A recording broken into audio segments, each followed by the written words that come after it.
अंता उपचुनाव 2025 इस बार सिर्फ एक सीट नहीं, पूरे 12 जिले की राजनीतिक हवा का इम्तिहान बन गया है। जनता का मूड साफ दिख रहा है कि वादे पुराने हैं, चेहरों की जगह बदल गई है। हर मोहल्ले, हर चौराहे पर एक ही सवाल गूंज रहा है कि अब की बार अंता पर राज कौन करेगा, कोई अपना या पराया। ग्रामीण इलाकों में इस बार नाराजगी खुलकर सामने है। लोगों का कहना है कि सड़क, पानी और स्वास्थ्य जैसे बुनियादी वादे आज भी अधूरे हैं। गृहिणियां खुलकर कह रही हैं कि नेता आते हैं, वादे करते हैं, लेकिन 5 साल बाद कोई मुड़कर नहीं देखता है। गांव में लिखित आश्वासन की मांग बढ़ी है। मतलब जनता अब सिर्फ बातों पर नहीं, कागज पर भरोसा चाहती है। अंता सीट में इस बार मुकाबला त्रिकोणीय है। भाजपा ने मोरपाल सुमन को मैदान में उतारा है। अगर हम वहीं बात करें कांग्रेस की, तो कांग्रेस ने एक बार फिर प्रमोद जैन भाया पर भरोसा जताया है, जबकि कांग्रेस के बागी नरेश मीणा इस बार निर्दलीय के रूप में चुनावी संतुलन बिगाड़ सकते हैं। तीनों उम्मीदवार 12 जिले से हैं, लेकिन कोई भी स्थानीय अंता का नहीं है।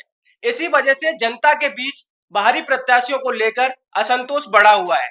अंता विधानसभा में कुल 2,27,000 से अधिक वोटर हैं, जिनमें लगभग 38% मीणा समुदाय से और वहीं 25% संवर्ग व ओबीसी से है और करीब 20% व्यापारी वर्ग का निर्णायक प्रभाव है।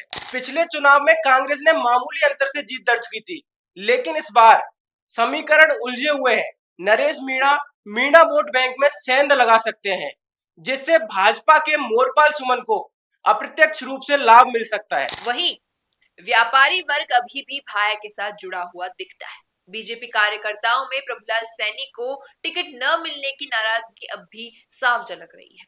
कई पुराने कार्यकर्ता खुले तौर पर कह रहे हैं कि स्थानीय चेहरा न देने से पार्टी ने गलती की है। कांग्रेस की स्थिति भी एकजुट नहीं दिख रही है। नरेश मीणा के बागी तेवर ने संगठन की एकता पर सवाल खड़े कर दिए हैं।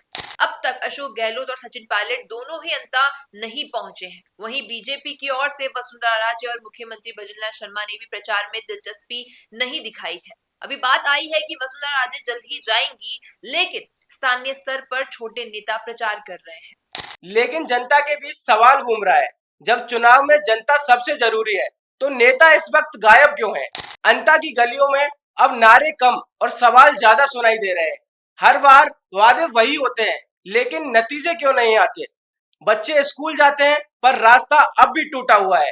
गृहिणियां कहती हैं कि चाहे इस बार जो भी जीते, लेकिन इस बार महिलाओं की सुरक्षा और गांव के विकास पर काम करें। अंता की सीट का इतिहास कहता है, पिछले 2 बार से चुनावों में बीजेपी जीती है और 2 बार कांग्रेस ने जीत हासिल की है। अब 5वीं बार मैदान खुला है और इस बार मुकाबला सिर्फ पार्टी बनाम पार्टी का नहीं है, बल्कि जनता बनाम भरोसा का है। कह सकते हैं कि अंता का उपचुनाव 2025 अब सिर्फ राजनीति नहीं, भावनात्मक हो चुका है। यहाँ हर वोट एक नाराजगी, एक उम्मीद और एक इम्तिहान बन गया है। तो अब आपसे पूछना चाहूंगी, क्या कहना है आपका इस एनालिसिस पर? बताएगा कमेंट में। धन्यवाद, बने रही द फैक्ट इंडिया के साथ। श्री मेवाड़ हेलीकॉप्टर मानसरोवर जयपुर लेकर आया है आपके लिए बहुत बड़ा उपहार। रॉयल शादी एंट्री हो, इलेक्शन टूर हो, एयर एम्बुलेंस हो, पुष्प वर्षा हो या वीवीआईपी दर्शन हो, इसीलिए अभी तुरंत बुक कीजिएगा। बिजनेस अच्छा हो सकता है, लेकिन अगर नाम नहीं दिखा तो पहचान कैसे बनेगी?